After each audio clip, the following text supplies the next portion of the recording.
Rebecca Sugar confirmed that there are still many mysteries that weren't solved on Steven Universe, and I think that this old promo for the show, but I want that planet to die. The wild scene that introduced us to White Diamond in the first place, Pink, and the requirements behind what it takes for a Homo gem to own their very own pearl. that will be all terrifyingly prove that there has always been someone else in this universe who has been watching the events of the show unfold since the very beginning along with us. We've always had something to fix together. The cluster, the diamonds, or Spinel. Forget the grain. I'm honestly going to be watching the first trailer for Last of the Stars with an entire jar of salt in my hand, because Steven Universe has already bamboozled us with its advertising many a time. Something doesn't feel right about this. This was the final trailer for one of the biggest specials in Steven Universe's history, which would be dubbed Into Deep. And as you can see for yourself, it was beyond incredible.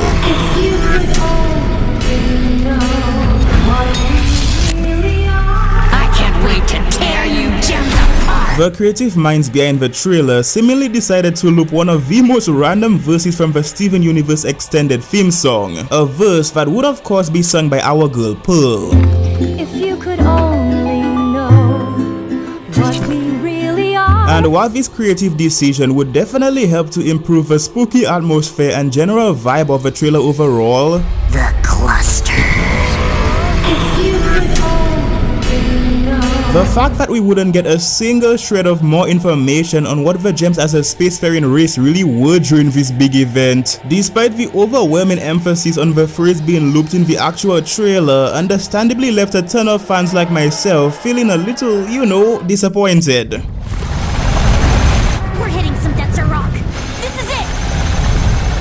Except I'm now convinced that the Into Deep special actually did give us a massive clue based on what we were expecting. Not to the details behind the creation of the diamonds or anything like that, but to the dark truth behind the purpose of the hundreds of pearls that were wandering around on Homeworld throughout the duration of Era 2. She's a pearl. She's a made-to-order servant, just like the hundreds of other pearls being flaunted around back on Homeworld. But wait! There's more! Hundreds of pearls. That's right, when Pearl repeats the line "what we really are" over and over again in the final trailer for this special, it's highly likely that she was speaking about the other pearls on Homeworld instead of the gems as a spacefaring race at large. But before we get into the heart of this discussion and my explanation for why I'm so convinced that this is true, do you want to see something cool? But it is being calculated in real time based on the physical properties of this planet. That wasn't the problem. Then what was? She fell in love with you. Single pale rose, anyone? Look, if I were you, I'd hate me too. This is all very nice, but it doesn't solve the mystery. Alright, so just so we're on the same page, the Steven Universe Into Deep special was made to give us the climax and resolution of a cluster arc,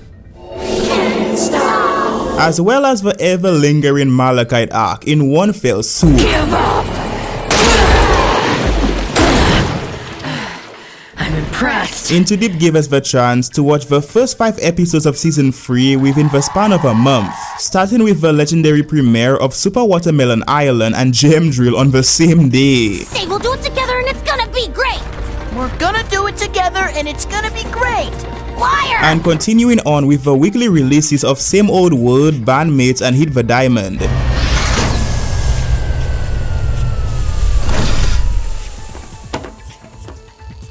An episode that was honestly given a much cooler name for what it actually ended up being. What? Finally! The most important element to keep in mind from the Into Deep special itself is what we'd learn about our boy Steven during the very first second of Super Watermelon Island. Steven, unlocking another one of his mother's many abilities, would wake up and find himself inside of the body of one of his watermelon Stevens. This would of course lead to the Crystal Gems finding out about the fact that Malachite was only moments away from crashing out on one of their favorite locations. Steven. But the real takeaway from this opening scene is that Steven was able to astral project his mind into the body of one of his many creations in the first place. I was on Mask Island. I was in a watermelon Steven. Now Steven most likely isn't as skilled with this version of her power as the other diamonds, and we can safely come to this conclusion because of the fact that he was sure to have only used it a handful of times during the entirety of the show. Who had been saying that? Who said that? Who said that? What? Yes, sure, there are some powers that are unique to certain gems, but if all 4 other diamonds would eventually get confirmed during the epilogue series to have been able to heal their subjects, then why would only Pink Diamond gain the ability to astral project her mind into them? You could start by helping Yellow and Blue.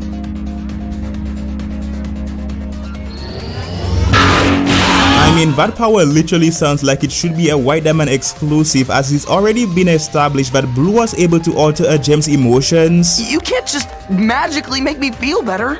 Yes, I can. That's literally my new power. Yellow was able to alter their physical bodies. Watch this. And White was able to alter their minds. White Diamond's powers work in reverse now. What is that? Speaking about White Diamond, do you remember how off her introduction scene felt?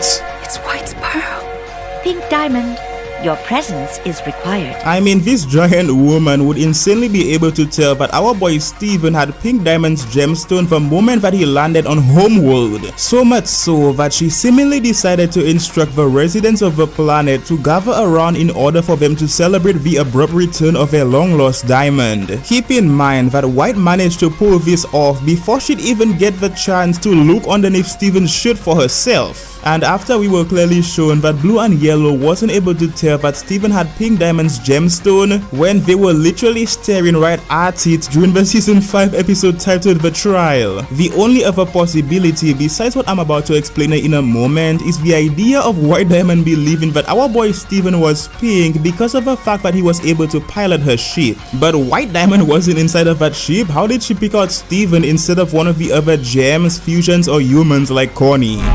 Homeworld. Now, this is a plot hole no matter how you look at it, because White Diamond wasn't inside of Pink's ship before it would land on Homeworld. But what if she was? Whoa. Maybe things won't be so bad. Similarly to how Steven was able to see through the eyes of other humans as well as his many creations, I believe that one of White's powers is the ability to see through the eyes of every single pearl. This would not only give us a satisfying answer as to how White Diamond was seemingly able to know a ton of stuff about Steven, despite the fact that she wouldn't get that much time to speak to him before the events of Change Your Mind. Why would a diamond want to dance? His dancing's fun. Your new friends are so funny. Is that what they're supposed to be? Funny? But this would also recontextualize the practice of Homeworld choosing to award their most accomplished members with a pearl. Think about it, if you were a being who was obsessed with making sure that all of your subjects were practically perfect, then wouldn't it make sense for you to set up a way to spy on them? Especially when you decide to never leave your own headquarters or talk to any of them in person for thousands of years. I'm aware that this possibility does come with a ton of, you know, not so fun implications. But I think that it's also another very strong contender to get revealed as being one of the darkest secrets of a fallen gem empire.